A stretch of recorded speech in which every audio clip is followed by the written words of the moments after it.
Hello everyone, this is Gabriel Lee, your host for Random Select. This episode I'm joined by Noah Declercq for the second time. We talk about Scientology, Christian Science, Tim and Eric, and a lot of other random funny stuff. This episode was recorded on September 7th, 2015. Hope you all enjoy. So how's it going, Noah? It's going good, dude. Yeah, what have you been up to recently? Um, I just got a job. Where'd you get a job at? No pizza. It's like a pizza place. Um, and I went to the Hillcrest location, Yeah. and the guy there was just like sitting there looking depressed.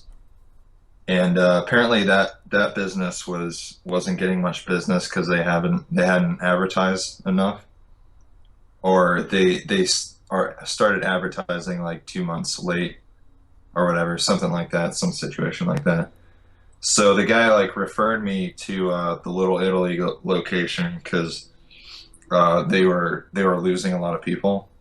Yeah. It's like there's been a lot of people quitting from that Okay. location, Yeah. so Is so he it, just referred me over to that one.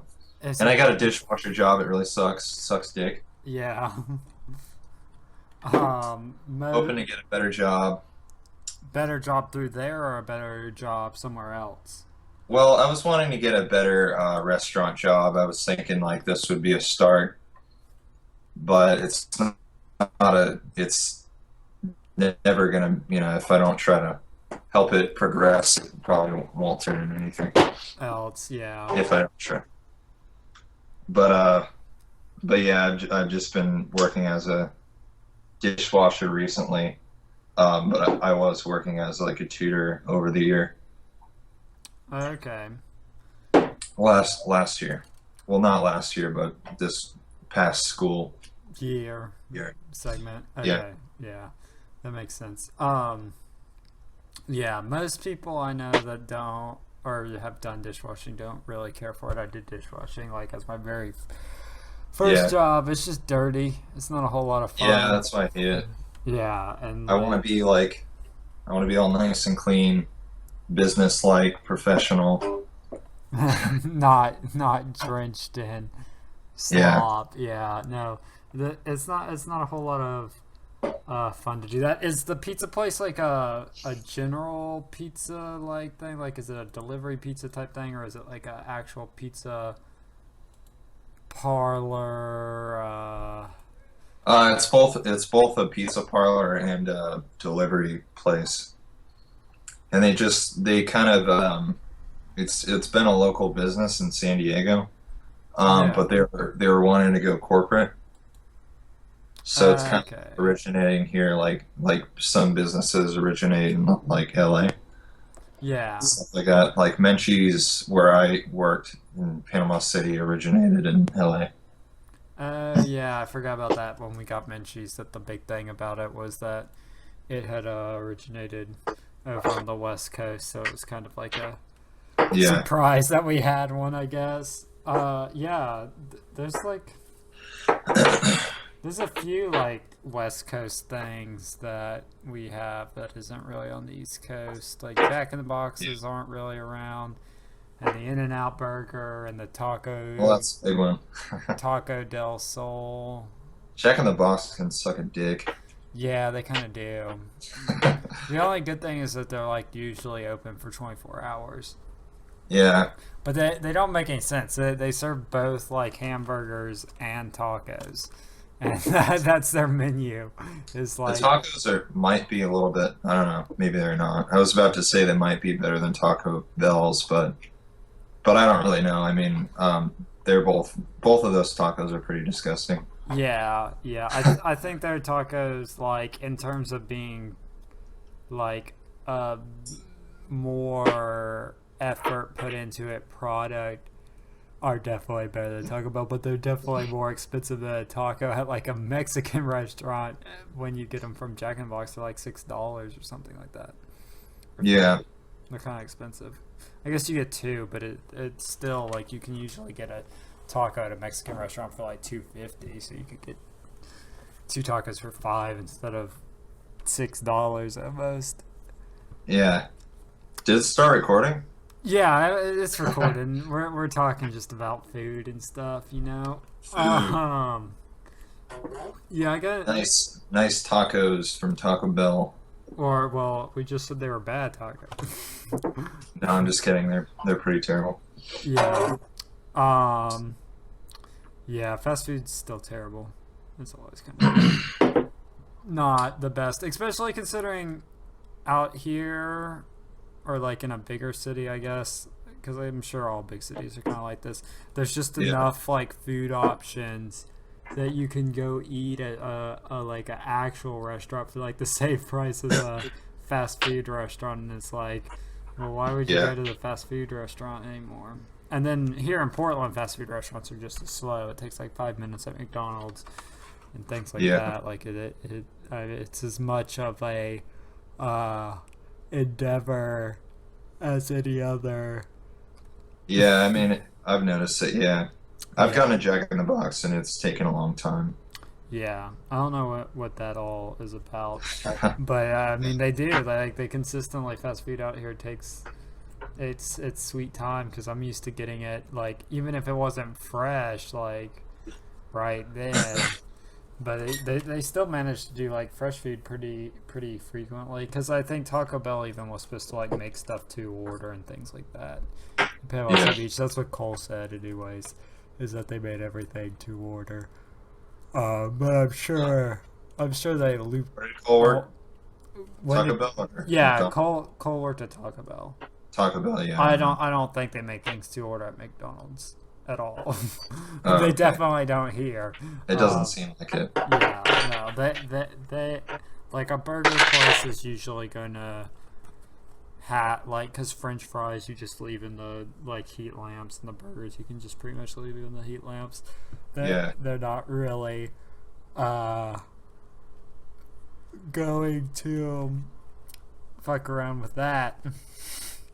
But Yeah. yeah, so I had an experience recently that I haven't gotten to really tell anyone about other than Ellie because she was there with me for it. And I don't know if you saw, but we went to the Scientology church. Oh no, I didn't see that. Yeah, we were going to That's Voodoo. weird. We were going to Voodoo Donuts. And I'd never gone the way that we were going, and we walked right Yeah. past it, and I like looked at it. I'm like, oh, I got those books. And then I like looked up and it's like the Church of Scientology and I'm like, oh, that's why I have that book. That's. Um, and I guess they Did saw you that. see Tom Cruise? No, Tom Cruise was not there. I'm sure Tom Cruise is at the one that you go to, but I heard that Tom Cruise was leaving Scientology. No, Um, really? yeah, or it may be John Travolta, but I think it's Tom Cruise is leaving it. Hmm. I don't know why exactly, but I don't see it being John Travolta. John Travolta like is really adamant about his. Tom Cruise definitely got on his high horse Yeah, he did too, about but Scientology. John Travolta like very recently did like when Going Clear came out, he was like there would be no way that I would ever endorse anything that is negative to Scientology. Yeah. But yeah, I guess Tom Cruise has gotten on his high horse about it too. I just haven't heard him talk about it in a while since he did the Yeah. thing where he was on the sofa and he was jumping up and down.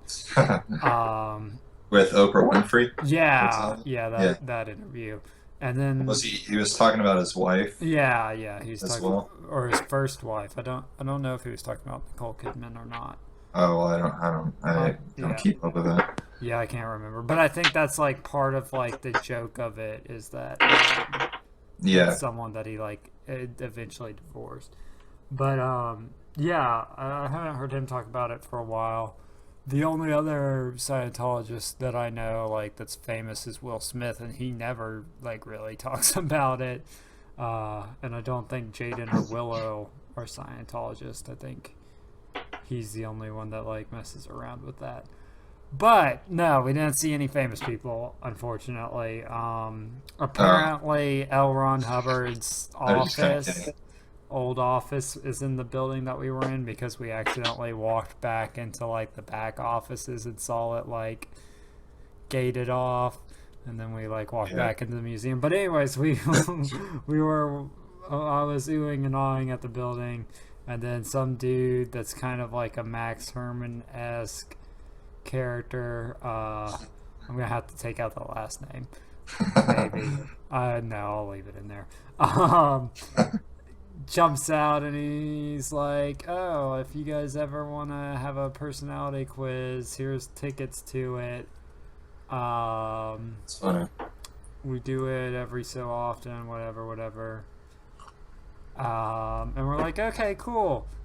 And he's like, "So you're ready?" And I'm like, "Yeah." And Ellie's like looking at me like, "Please no." And we go in there, and they give us pencils, and they give us a test. It's like 200 questions long. What the? And it's like, do you find yourself flinching at uncomfortable noises? How often do people compliment you for something that you feel like you didn't do? Things of that nature. And then I like asked us if we wanted water or coffee. So that was pretty cool. They were pretty good about just giving a shit. And then we finished the test. That probably took about 30 to 40 minutes. And then we had to go into the museum, and we walked around, looked at stuff. It's just a bunch of things about what like Scientology's human aid and human affairs like efforts are and stuff like that.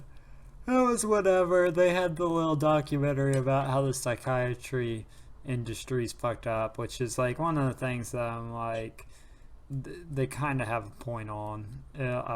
Like that's one of their less crazy beliefs. I'm sure they definitely have points. Yeah, they definitely. I haven't looked enough into it to really bash it myself. Yeah, they definitely do have points. But like the issue is at some point it does become about like aliens, and then it like sort of loses what it had going for it. And then it definitely is like a big money thing. Like it is 100% expensive. Like even if you think about like the amount of different editions of Bibles that like people have and things like that, Scientology is still a little bit more expensive. I think the like main book you can only get from like the Church of Scientology, and it's like $40 by itself, and you can get Bibles for like $5 or even like $1. Like I mean, anyone that is like serious about being Christian in this country can get a Bible fairly easily. And I mean, even the other Judeo-Christian texts like the Torah and the Quran, they have fairly cheap versions of those, like readily available.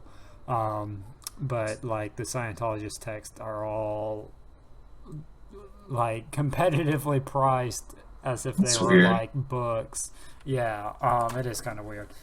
But so we did the museum, we got some free DVDs and stuff, and then they sit you down, and like before they sat us down, Ellie was like, "Don't let them separate us," and I was like, "Okay."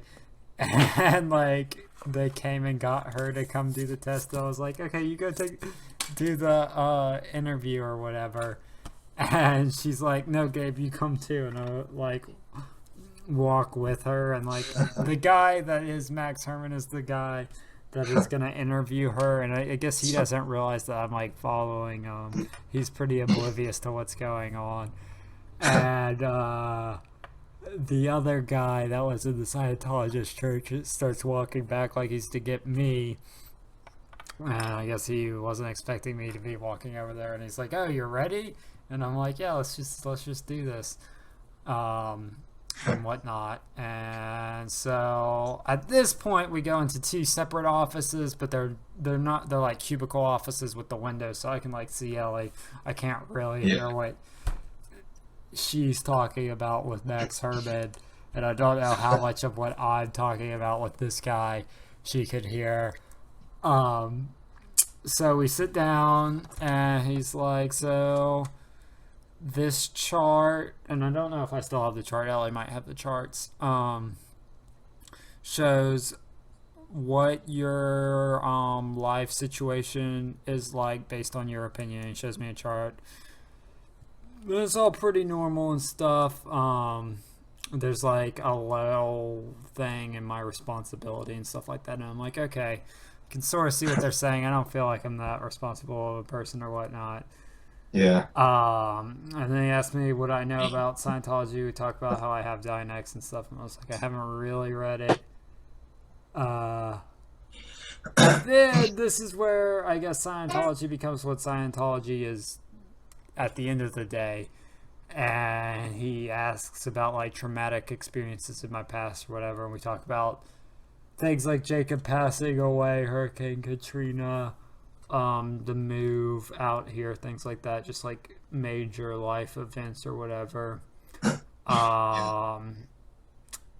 And the whole time the dude's like, you just seem like a really smart guy. He's like, you seem really aware of like what's going on in your life and stuff. And I'm like, what the fuck? Because it sort of becomes like the sense that he's trying to sell me on Scientology so that I'll come back and Yeah. sell other people Scientology. Like And it feels weird. like he is aware that I'm not like going to completely have the wool over my eyes unless like I am in the position where I'm like, oh well, if I'm like doing this thing with my life where I'm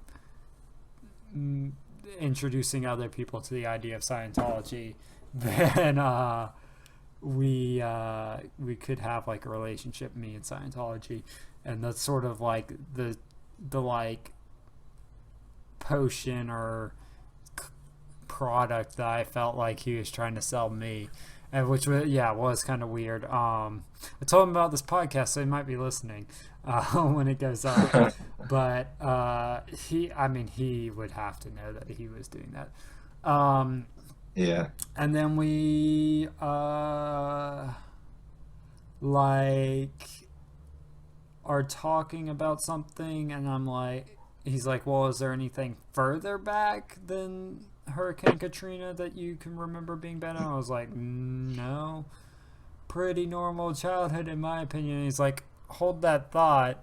And he's like, you want to go watch the DVD with your sister? Because Ellie had gone into like this theater or whatever. In the meantime of us having this interview. Yeah, no. And I'm like, yeah, sure, of course. And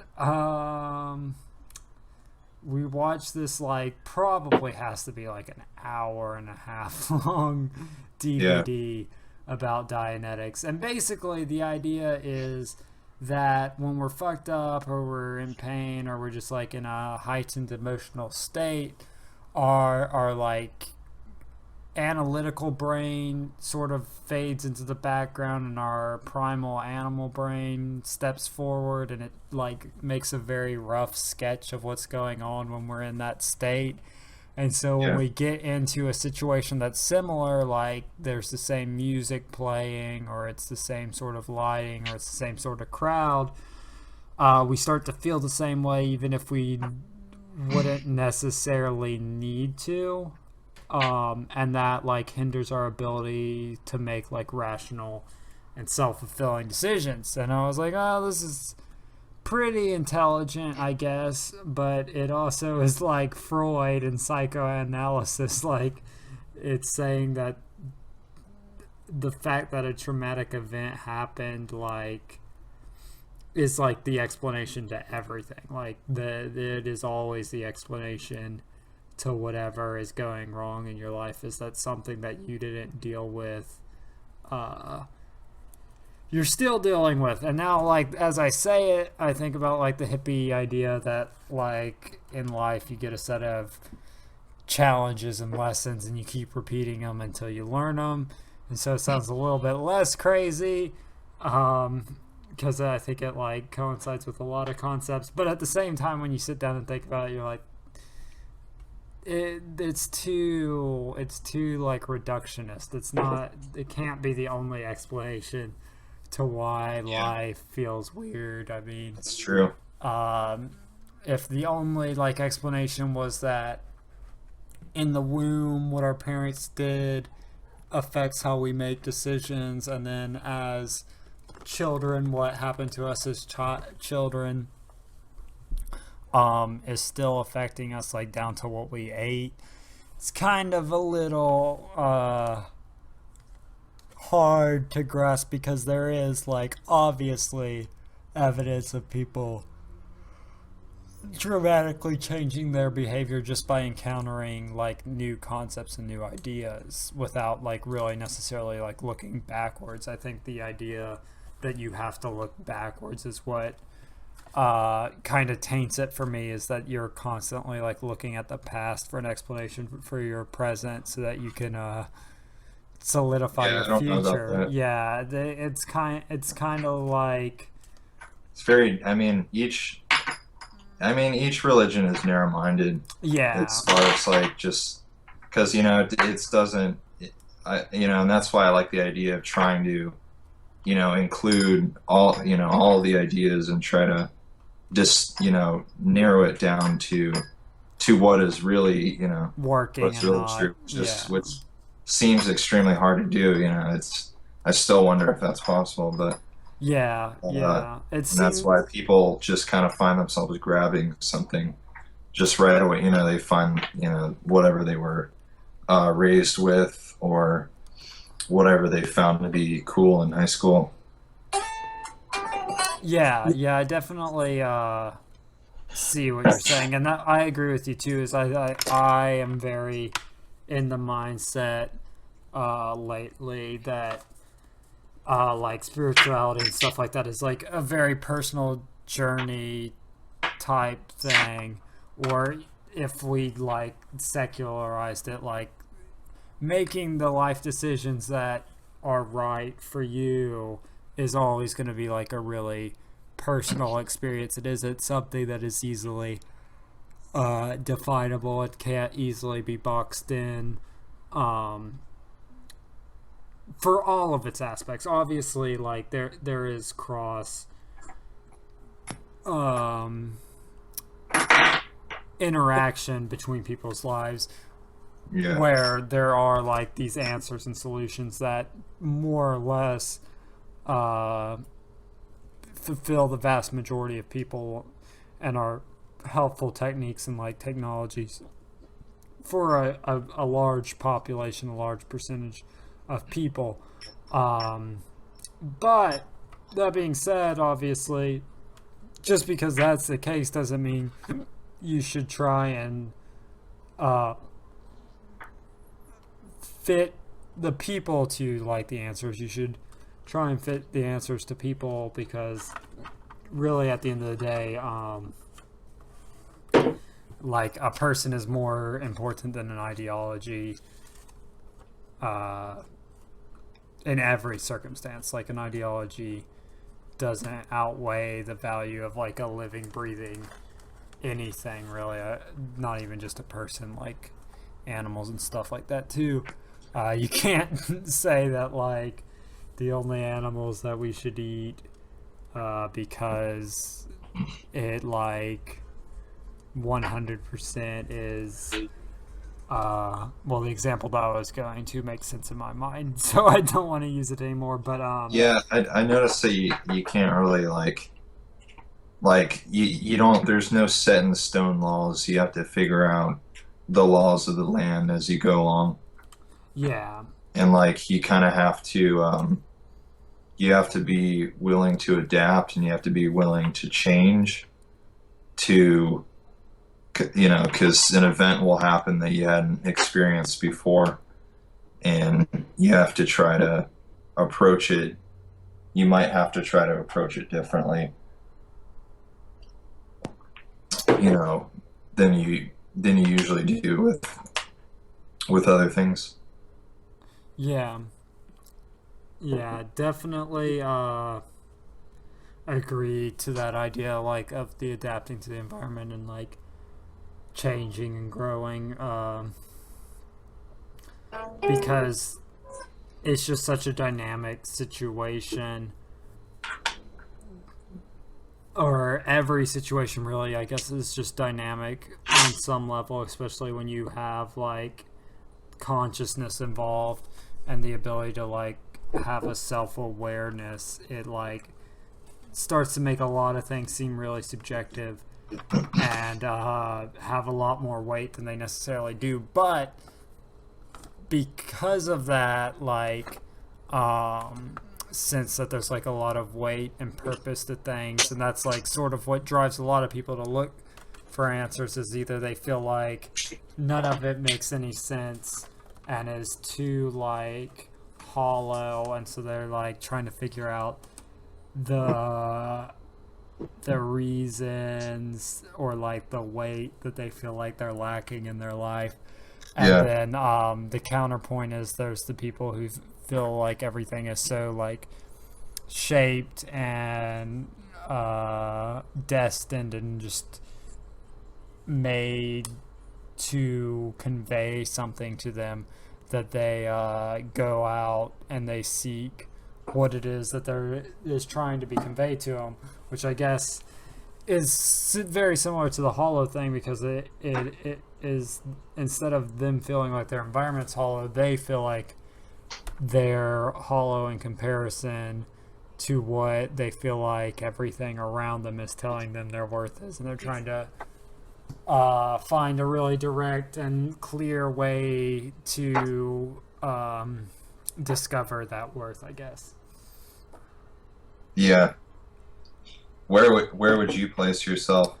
Between those two, probably in the middle of them. I feel like there's plenty of things that happen in our lifespan that are completely meaningless and don't have a whole lot of significance on our life, and that's like fine.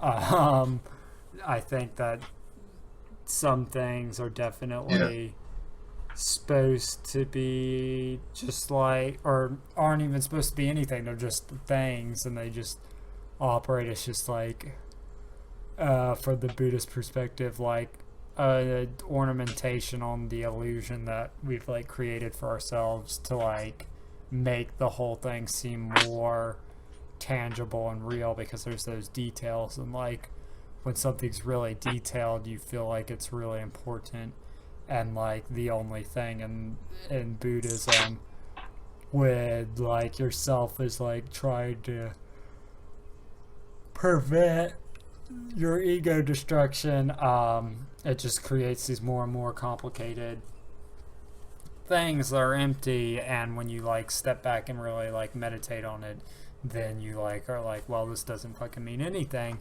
And so you like look at the bigger thing that seems to mean actually something, and it like continuously means nothing until you get down to the point where it all doesn't mean anything, and then you can interact with it on like a more sane way, because you understand that the significance is what you're putting into it. But then at the same time, I feel like things like people that influence you and like coming across like artists and stuff like that, and just like those like weird social encounters, like the Scientologist incident, maybe not that it like was crafted for you, but like what you are learning in that like essence and what you are taking from it, because it was like in the scenario that you were in, you were able to learn a whole lot more about yourself in a shorter period of time than just like your everyday life. So there's definitely points in life that feel more important than other parts of life, and so I think that there's like a way, like when you're pursuing your passion, that more and more of your life starts to feel more and more important. But I don't think like it's like some thing that is like the answer to that, like understanding and deciphering that whole puzzle, I think is something that would take an immense amount of time across like the whole population of humanity, like working at those answers. And I think on like some level we are, when we're like testing to see if the universe is actually just a computer simulation and things like that.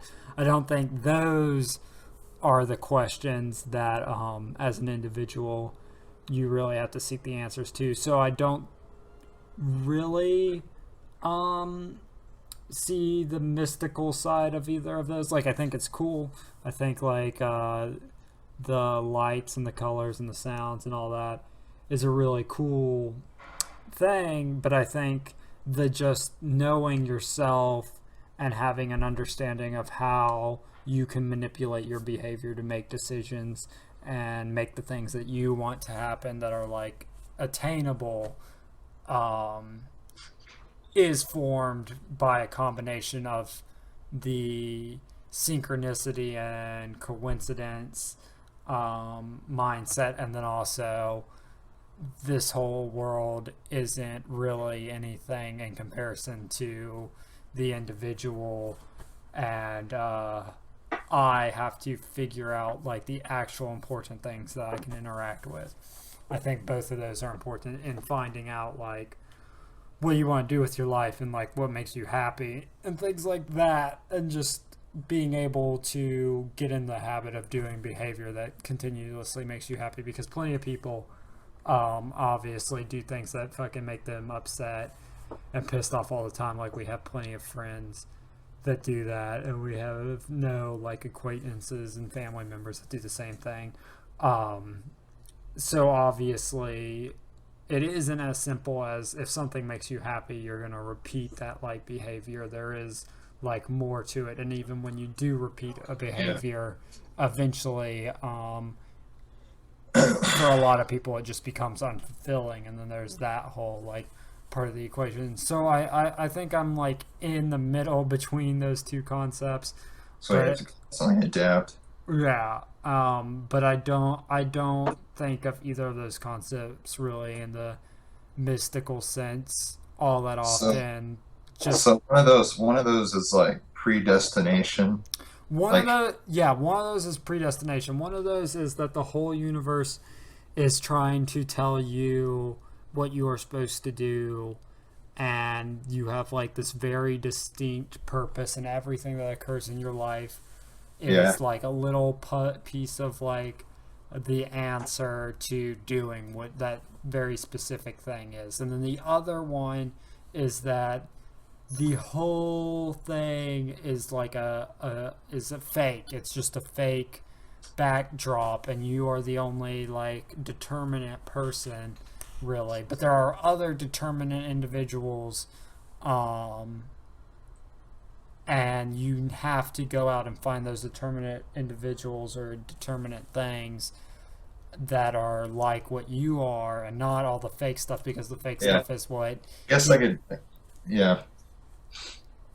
I guess I could just say by default that I'm in the middle, but that's only because I don't, I couldn't really say for sure, but that's, it's just like predestination. It's like you were saying, like predestination is it seems like bullshit most of the time, because of the fact that everything seems like it just happens because it happens. Yeah. And I've thought about like predestination, like I've thought about it, but just haven't, never brought myself to really thinking that anything like had a specific purpose, that things just kind of happen like a flock of birds, or like just like people just kind of like things just happen. People just kind of migrate to places and migrate between places and do the things that they do. Yeah, I get what you're saying, like that it isn't necessarily that there's like a particular purpose to it, but it was always going to happen just because like the nature of it's what happened in the past. This is like the conclusion that I came to, is that like, and it's very simple. I mean, it's like, yeah, that's obvious, but it kind of is interesting too. But like, conclusion that I came to is that things that happened in the past were supposed to happen because they happened. Yeah. They were supposed to happen because they happened. So then anything in the future is supposed to happen because it's going to happen. Yeah. Yeah. No, I get what you're saying. And that like um is sort of how I feel about it when I think about like if we ever become able to time travel, obviously nothing's gonna like or nothing seems like it's going to be able to be changed because um it all obviously feels like it's already occurred or will have to have occurred.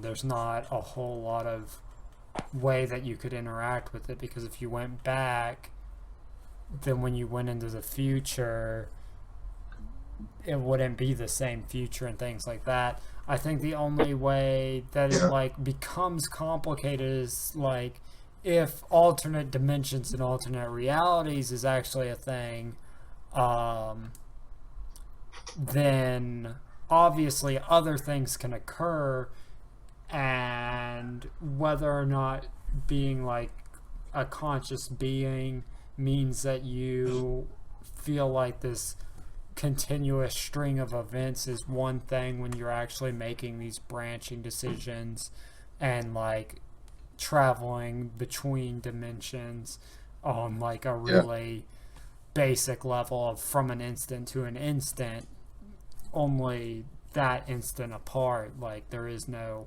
huge jump or gap. You're in the same space for all intents and purposes, and you're only like a finger snap into the future or what have you. Yeah. Um, then it becomes a little confusing because it seems like, well, we have free will, but everything still like that could possibly ever happen has already happened and will happen. Um, you just are like making decisions to take like the ride or whatever, and then that would make me wonder like maybe things are teaching you or trying to tell you how to take whatever string of dimensional events leads to you doing what it is that you always wanted to do with your life or whatever.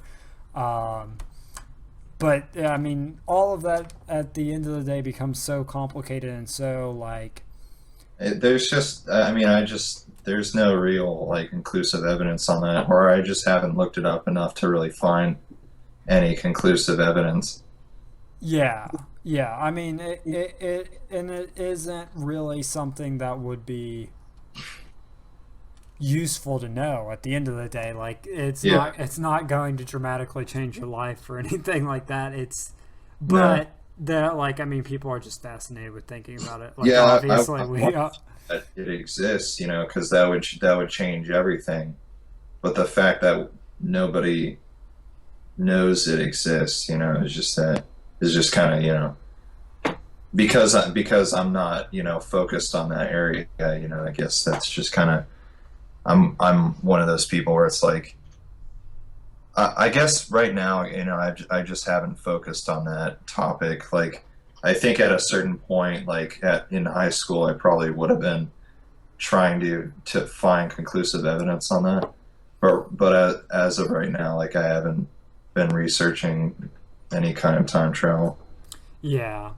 Yeah, I like and that's more or less the way that I've been about it. Like when I was reading Vonnegut in high school, I was like, well, maybe time travel is something that I should think about just to think about. And but I mean, it's so over my head. Um, Even like really understanding time in the linear sense that Yeah, it'd be something that I'd have to dedicate my whole life to if I really was like trying to find anything new angle to it. Like I obviously have no idea of even how I would run an experiment to try and learn something about it yeah, or the nature of time. But I mean, it was just something that was fun to talk about always.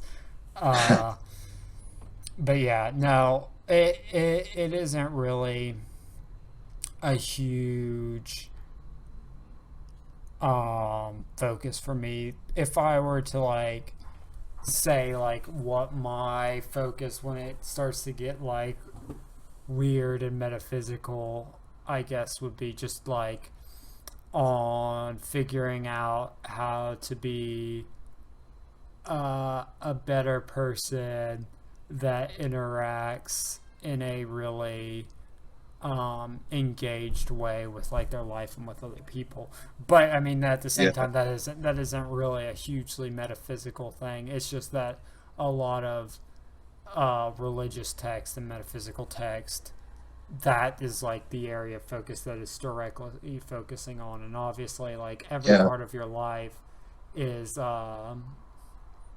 teaching you about that just because It's you your I, level of yeah, awareness. yeah, It uh, makes it easier to live if you're doing that too. There's less dissonance when you're on the edge of your seat because you're constantly on it, like you're constantly trying to figure out every situation, and you're just kind of you're very meditative about everything yeah, yeah, as as far as figuring things out, and you don't there's no real hesitance, even if there it's not really, it doesn't feel hesitant. There's no real confusion. It's just like, okay, let's figure this out.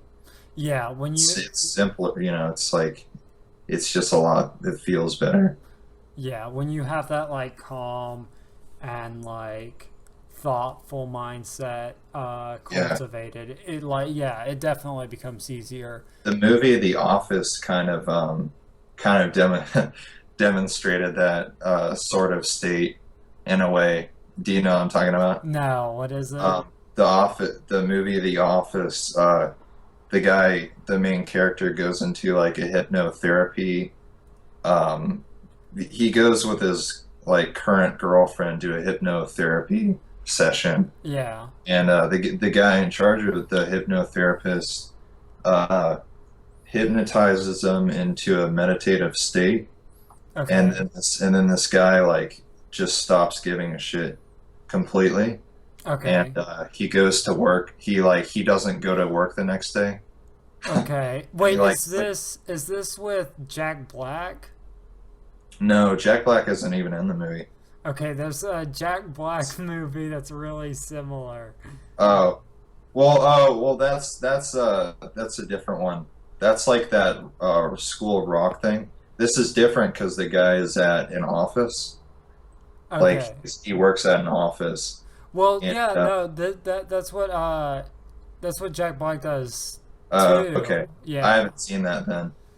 Um, but I just remember like Jack Black sleeping in that School of Rock movie or whatever. Yeah. But he like the main character sleeps in the next day, but then he goes to work like after the weekend or whatever, and he like gets a promotion Oh, he like talks because they're like the head guys are there that day, like the corporate lead, like some corporate leaders are there at the office that day, and yeah. he like talks them into like promoting him, and like explains his whole situation, how he has eight bosses, and he's like able to like talk his way out of like all of his like absences that happened over the weekend. Okay. And it's just kind of and he just like, yeah, everything starts like getting better, like he kind of goes in like this ebb and flow, Yeah. like like uh part way through like a good amount of the movie until like he starts like trying to scam the place and like get on top. And that's where he like yeah, like that's where he starts scamming, trying to scam the place. um but like but that whole time after he like goes into a meditative state after the hypnotherapy session, like that movie sort of demonstrates how like he just stopped caring, like stopped giving a shit about what people thought about about him, and he was able to just kind of like let go of the worries. But he was able to like get a hold on things and like figure out how, like, how to like talk the bosses. It just kind of like demonstrated how you just kind of you Flow. yeah that you just kind of start flowing like through Yeah. life. Yeah. Yeah. The Jack Black movie is so similar, except for he doesn't scam them. What happens is he goes and gets hypnotized to see like how people actually are. Like he doesn't see their physical appearance. He just sees what they're like on the inside or whatever. uh, well, I mean, this guy got hypnotized though. Yeah, the Jack Black also got hypnotized. But he accidentally got hypnotized, I believe, is Oh, like the thing. Um, and so he like okay. goes back to work, and the boss that he thought was really shitty is like in a really good mood. Like every time he sees him, and then they like interact or whatever, and Yeah, things start going better like that. And then he, that's weird that they made it really similar. yeah, no, it is really similar. But and then it becomes like a romance comedy, obviously. Uh, And he starts meeting all these women that are like really attractive or whatever. Um, and he's talking to them and like having like a really easy time talking to them, and like they're like really hitting it off. And he's like, this is kind of weird yeah, because he never has before. And he goes to a club eventually, and his friends see that the girls are actually like not physically attractive, and he's like trying to convince them all to like all his friends to go dance with him, and they're like, what is his deal? Anyways, he eventually meets like this blonde girl that's really hot, and in actuality she's like morbidly obese, like significantly more obese than Jack that's Black. weird. Yeah. That's I don't know. That's weird. It sounds like Shallow Hallow or whatever that movie. Oh, okay, it is Shallow Hal. Oh, holy shit! Yeah, I was like, wait, I know. That's hilarious. Yeah, Yes. that's the movie. Yeah, Shallow Hal or whatever. Yeah, it is. It is really similar to what like the Office thing was, which is weird. But Yeah, yeah, I remember that movie. I had to memorize that name to connect the images yeah, or pull that name out of my head. But yeah, that's interesting. I remember that movie. yeah. So I mean, it's just another example of like a movie that like is sort of comedic, or just a movie in general that like illustrates that idea that if you just change the way like you look at the situation, the way that you get to interact with it and like the results that come from it can change like significantly. And Yeah. in that book Prometheus Rising by Robert Anton Wilson, that I still have only read like the first two chapters of, the whole idea of it is to shift your perspective so many times that you realize that none of these perspectives are necessarily who you are. And that, Prometheus, you said? yeah, Prometheus Rising. That sounds like the movie Prometheus, but I don't think it has anything to do No, with it it. doesn't. Well, Prometheus, the reason that both of them are titled Prometheus both refer or to Prometheus, They're like the referring. fire bringer and stuff like that. Yeah. Okay. Yeah, that makes sense. Yeah. So, and then you get to the point where you realize that all these are just ways of looking at the world and aren't necessarily who you are. Is Yeah, like the idea that the book is hoping occurs by the end of you reading it, and then you go on from there with all like this technology of like the experiences that you had, and like shifting your perspective that like dramatically to really engage in life and like make rational, sane decisions that make sense, instead of just like subscribing to ideologies or like feeding your fear and things of that nature. yeah. Um, That sounds like a good book. yeah, no, it is a pretty interesting book. He has a really good tone. He writes kind of like Vonnegut. He's a really funny guy. Um, and I talked about him to the Scientologist person, and when I was like explaining what was going on, they're like, "Oh," and he writes nonfiction like this, because I know he writes fiction, and I was like, "Yeah, he has a nonfiction book that is only about like what I'm talking about," and he's like, might need to look at that. And it's weird that someone whose like job is to sell you, not really asking questions, Yeah. um, to do that. But then at the same time, like Scientology in its mind is about freeing you to like navigate your own course and to be your own like shipmen and all that. Yeah. So I mean at It's that like kind of it's sort of it claims to be like an open-minded religion, but then kind of contradicts itself somewhat. yeah, and I guess the people that we were interacting with were open-minded, but then there, I mean, obviously there's people in every religion that aren't open-minded. So it sort of to me Yeah. sometimes seems like maybe it isn't that they are particularly unopen-minded or brainwashy. It's just that all the other religions have agreed on that this is not an okay religion to exist, and so that Yeah. is like the way that they're spinning it. Yeah, I've definitely noticed how like that's kind of that's why I can't say much about Scientology myself because I have noticed what everybody else says about it, what like Christian people that I've all the Christian people that I've talked to have said about it. And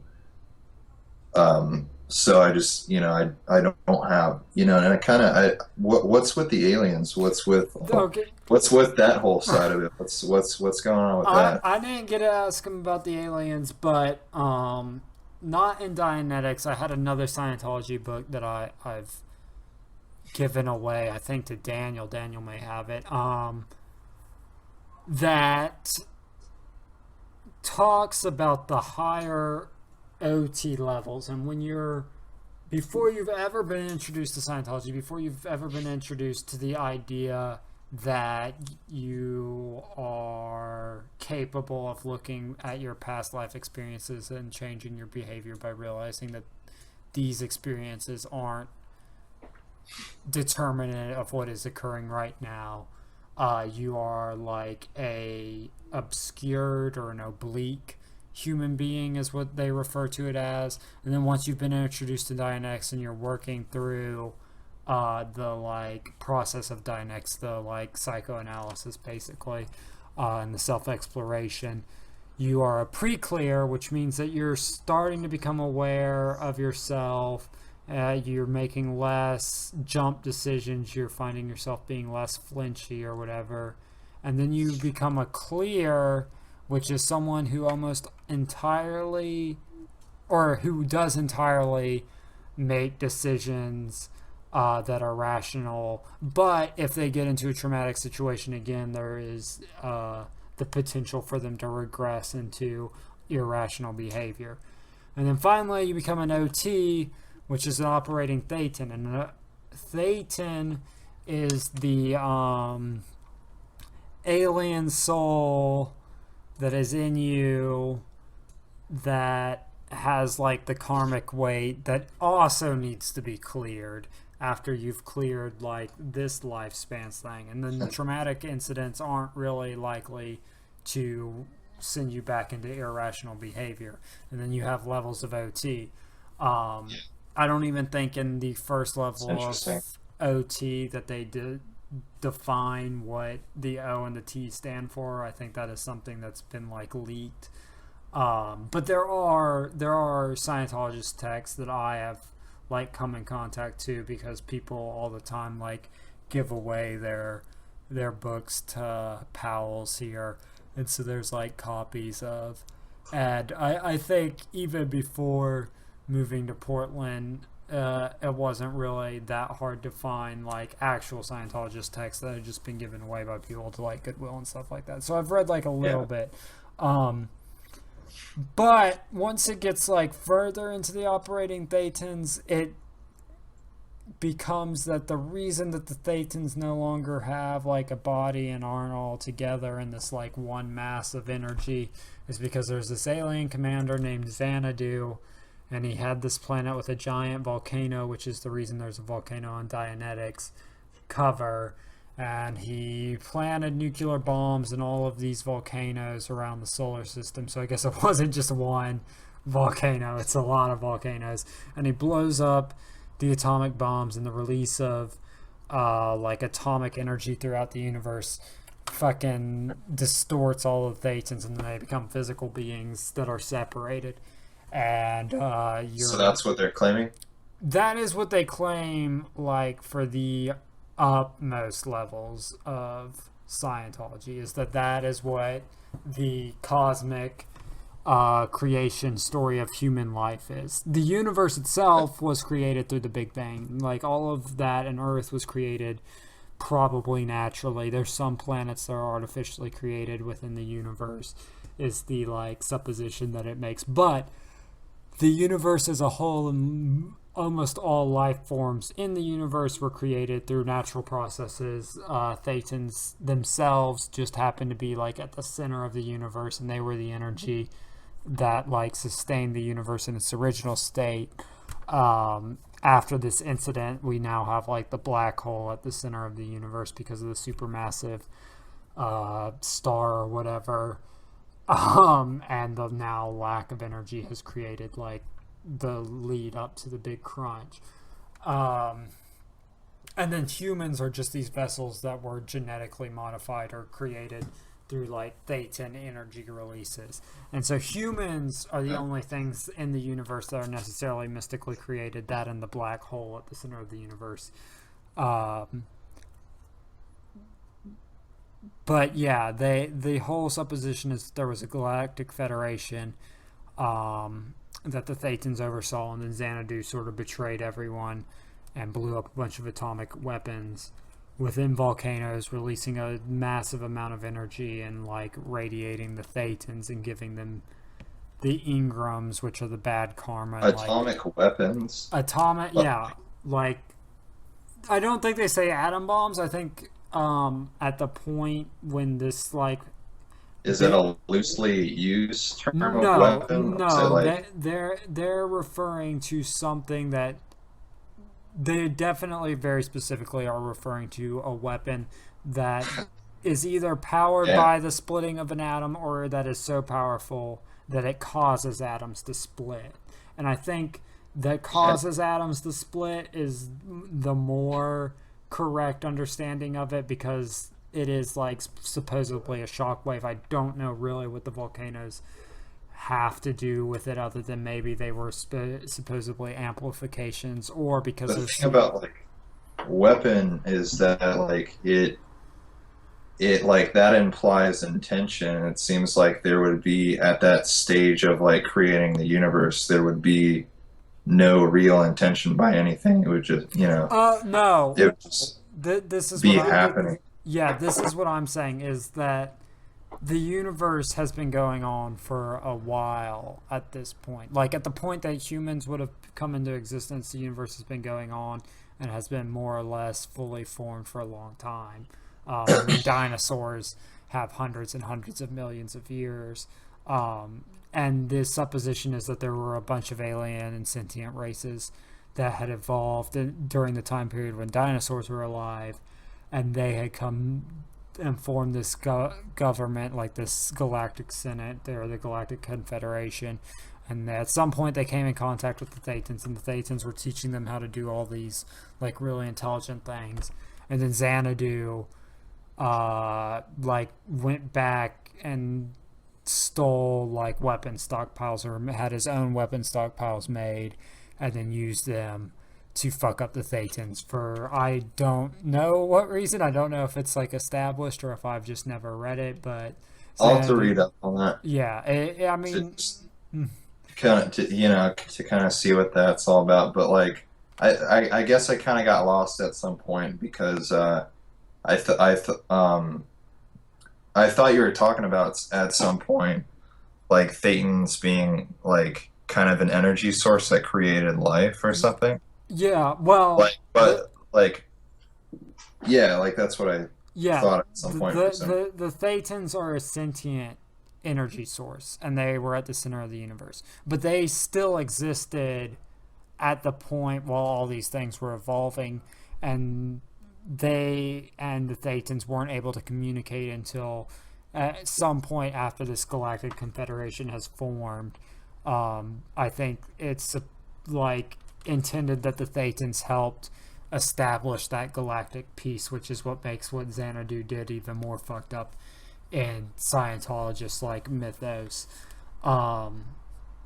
But yeah, they were beings of energy. When the atom weapons went off, it separated that energy field, and they expended some of their energy and sentience to create physical vessels so they could survive, because they needed something to, I guess, Yeah. stabilize their vibrations or whatever The issue terminology. with it, the issue with all this is that like it sounds, what makes it kind of, probably seem valid to certain people is that like is that they're using concepts of like the universe and everything, and they're tying in like modern science. Yeah, But the problem with it is that it seems like mythology, yeah, basically using modern, like it seems like what like the Greeks did, yeah, like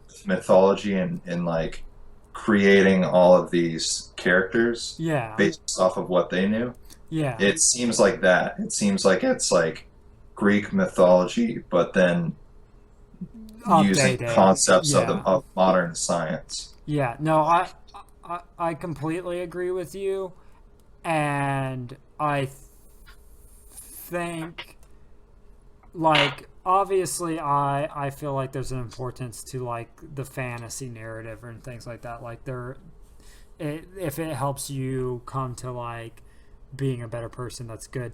The thing that Yeah, I have an issue with is that they hide that like narrative from other people, because it seems like they know that it um is fantastical, but they want to put it in secrecy to make it seem like it's true. Because um I don't know if this is accurate, but I've read a historian recently that said that the Greeks understood that their stories involving like the gods making weather and stuff like happening, the average Greek citizen knew that that was not like meant to be taken literally. That was a just a narrative that yeah, was supposed to convey morals and like parable for like your life as a Greek citizen. And I think that's fine. I think there's nothing wrong with someone establishing a religion that the like basis of is like a fictional thing. Like I think that someone could build a philosophy that they admit doesn't come from like a divine source or anything like that, um, but just comes from their own experience. And this is the narrative that you can help, like, I guess, share the message through, or just have as a way to illustrate these lessons and these things that I've like come to the conclusions. I don't think there's anything wrong with that. I mean, Alex Gray made a religion based on his paintings, so um, yeah. it's completely It's just possible. whatever you want to do. It's Yeah, whatever you want to do. but I think the fact that it is something that you have, that is information that for a lot of Scientologists in their mind that they have to pay to receive. I think that's where it's messed up. I don't think you should. Yeah. No, that's messed up. And Yeah, like yeah. I don't. that's where it should just kind of, like, but I can't, because it's something that exists, like I can't sit here and bash it, Yeah, because it exists as like another acknowledged religion. But like, but it definitely, the whole paying aspect of it is, I mean, that's not right. That shouldn't that shouldn't be, that shouldn't be a part of it. yeah. That shouldn't be a major factor. And like, if they were just honest about that, this money was going like to these humanitarian efforts that we have going on and things like that, I think they would get probably more money than they do now even. It's just that when L. Ron Hubbard wrote it all out, this is the way he said it should be. And the people that were really caught up and fascinated by what L. Ron Hubbard was saying aren't people who are going to have significantly changed the religion. And because this isn't like a lineage religion, the people who have shown that they know how to manage this church and spread it across the world are the people that are going to be left in power. But I think like the people that I had communications with at the Scientologist church and people on that level, I think they have a more probably open-minded or more questioning mindset in regards to Scientology. Like obviously when they're communicating with someone who isn't a Scientologist that they're trying to get to come back and like learn more about it, they're gonna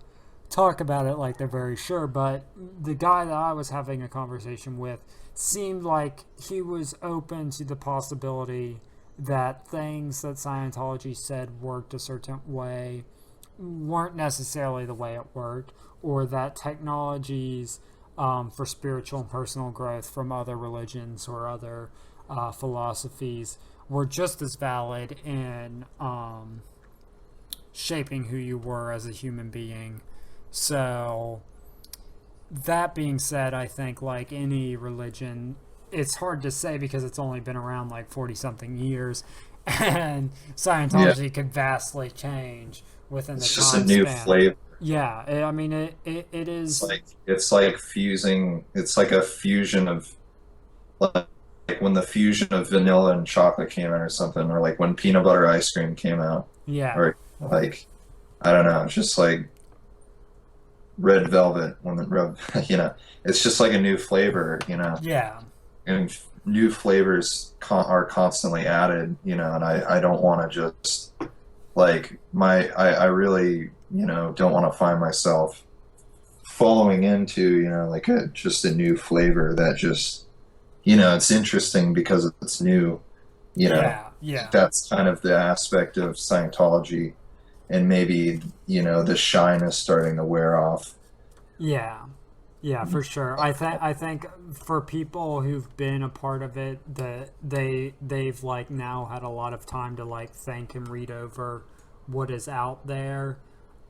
I wouldn't be surprised if like within the next couple of years, people in the Scientologist community were writing like their own text and like commentaries on Scientology and things like that. Yeah. Which like regardless of anything else, to me is fascinating that we're like living in a time where a religion is like really alive and like really forming and shifting, and with the way that information travels, like this is going to shift and change significantly more than like Judaism or Christianity or Islam, or if we get to the Eastern ones, then a lot of those like almost never change. The only exception would be Buddhism, and that's just because that always has sort of been on the most basic level, is that you just meditate, and then a lot of people have just written things about what they've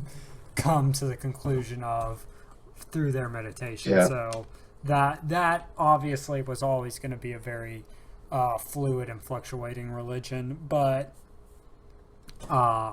most religions now are at a point where they're in sort of the same shape that they've always been in. The fact that there isn't like a new Bible since the King James one really is kind of amazing.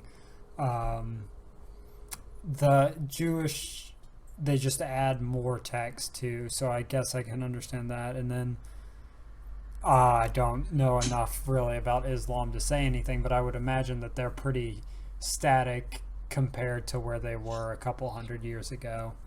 Wait, what was the last one you said? I said in Islam I really don't know that much Oh, yeah. about, but I'd imagine that they are at The least, Muslim religion? yeah, that they are still pretty much in the same like evolution in regards to their religion that they I were. don't know much about it either, but I have heard there's like I've for some reason, like from some people, I've heard that the Bible is similar to the Christian Bible.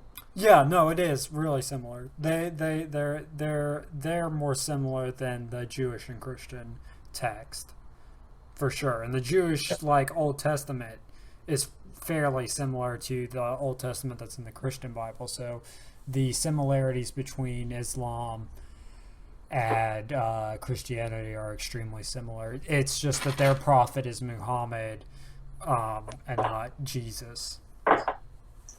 Yeah. Um, have you heard of and maybe I'll remember to go back to the Jewish religion thing because there's a movie called Pi that's really interesting Oh by yeah, Darren Aronofsky. But yeah. have you heard of Christian Science? These are the people who don't believe that you should. I don't really I just kind of like I knew about Scientology, but I just kind of realized that there's like recently that there's something called Christian Science, which confuses my mind. Yeah, Christian Science, I believe, are Christians who are devoted to explaining science through Christian. Yeah, and it's similar. It's similar to Scientology with all of its like it adds like mythological aspects to it, and Yeah, like there's do you know the guy from Tim and Eric? Have you watched Tim and Eric? yeah, yeah. Awesome show, great job. That weird guy that like has the puppets. Uh huh. You know what I'm talking about? Yeah. Apparently that guy's a Christian science. Like he's actually legitimately a part of that religion, Okay. and he like he isn't like making a mockery of it. Oh, And he's like trying to yeah, convey it. this guy is actually he actually tried to communicate through Tim and Eric's show the religion, even though Tim and Eric were making fun of him.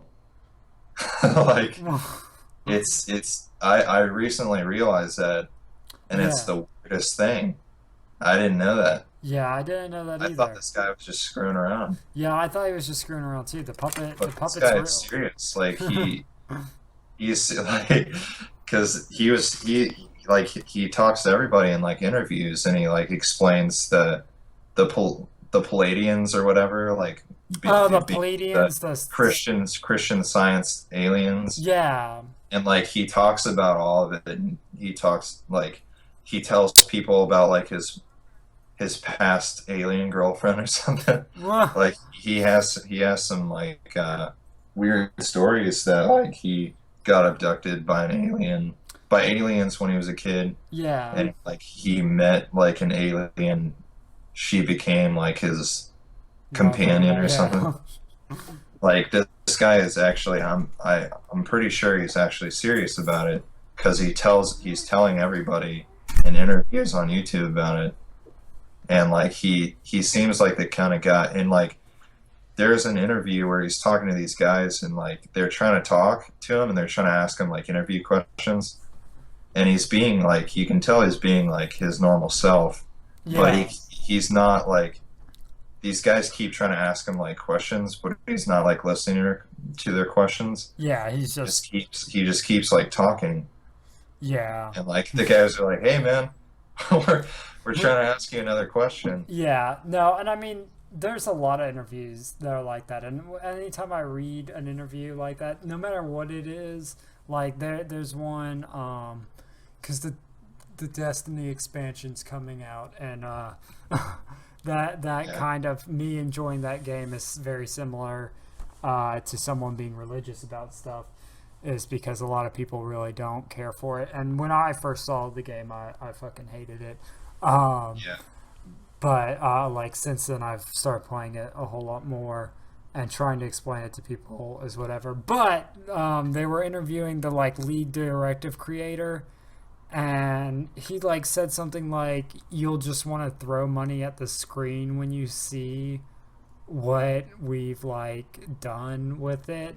And then like they were trying to ask him questions about it and like why he wasn't offering like certain things as being able to be purchased separately from like a expensive edition that contains stuff that was already released in the game, and he like refused to answer the question. He's like, we Well, this don't. is different because he wasn't refusing to answer Oh, questions. okay. He wasn't refusing, like he wanted to answer these guys' questions, but this guy couldn't, like he wasn't like hearing them. He was only hearing himself.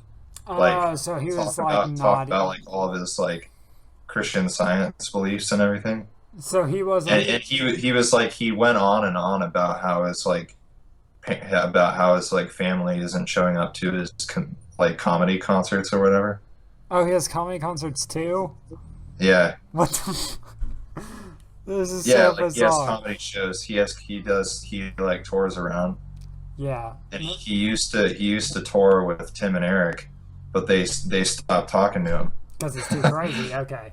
Yeah. No, that's oddball. Yeah. From my Well, understanding. it's like it's kind of like it's weird because like I almost like look at Tim and Eric and I'm like it kind of seems like fucked up a little bit Yeah, that they no, I mean got this guy. it definitely seems like they like led him on, and then Yeah, like he was too real of a thing for them to handle. But okay, I have to go. The only thing I wanted to add is, from my understanding, other than the idea that they're trying to apply science to, or Christianity to science, or vice versa. I don't know which way is actually the way that it's occurring. Um, the the idea of the Pleiadians and all that comes from like the Gnostic Christian faith, which yeah, I don't know if you're familiar with, and I recommend you looking into for a weird head trip after yeah, this. But yeah, we'll get you back on because Daniel's getting a new mic in a couple days, and we'll do okay, like the full 4 hour edition or something. Uh, yeah, Thank you for doing the short one though. yeah. It was fun. Yeah, so I'll hit you up after this. Everyone should go check out your SoundCloud. You got that new song out. You got the Shitty Steve songs out, which everyone needs to hear. Anything else that you're working on that you want people to look at? You got any YouTube videos out recently? There's just stuff. It's just a lot of stuff in the works. Okay. Um, so I mean, I'll Yeah. plan on telling people about all that Yeah. once it's done. Okay. Well, thank you, Noah. I'll talk to you later. All right, you too, man. Bye. Bye.